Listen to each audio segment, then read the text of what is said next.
Well, at the time, locally, not a whole lot in terms of African American theater. Miss Klein was doing the Evening of Soul, I believe, and so that was something that was very specific. It dealt with music, but she wasn't doing a variety of shows. She didn't venture out and do a season. Her production was an Evening of Soul.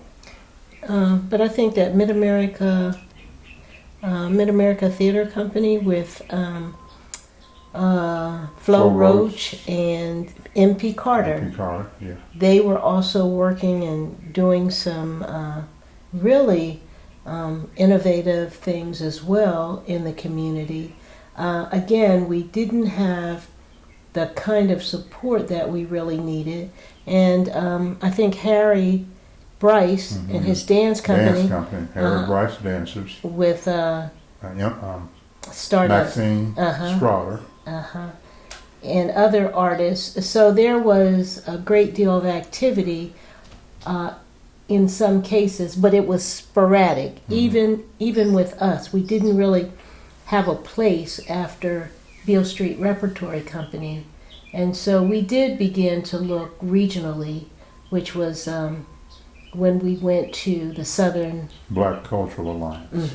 And then we met people from Florida, we met people from Georgia, Texas, and we had a great time because we all got a chance to talk about what we were doing. And actually, we had 2 meetings a year. We had a business meeting, and then we had a meeting where we got together and performed for each other. And oftentimes, even at the business meeting, we performed. And we had people who were writing poetry as well as plays, and we just had a great time. John O'Neill with Free Southern Theater. Tom Dent, who was a part of Free Southern Theater at one time. Monroe Bean, Chakula, Jajawa. All of these people were very influential. And then there was the magazine that was also written that you had some work put in, that you had entered some work as well. So it was a gathering of Black artists that was truly needed because it encouraged and inspired us to continue to go on. Yes. Curtis King, who's now in Fort Worth, Dallas Fort Worth, he came through and he became a member. He was a member of it as well. Curtis has gone on to do great things. And this was exciting because we got a chance to visit other cities as well as look at the culture and the activity that was going on, again, outside of our city, but you could see that people were moving and thriving. And also, I think around this time too, Benny Nelson actually put together a national conference on the arts and brought in David Driscoll.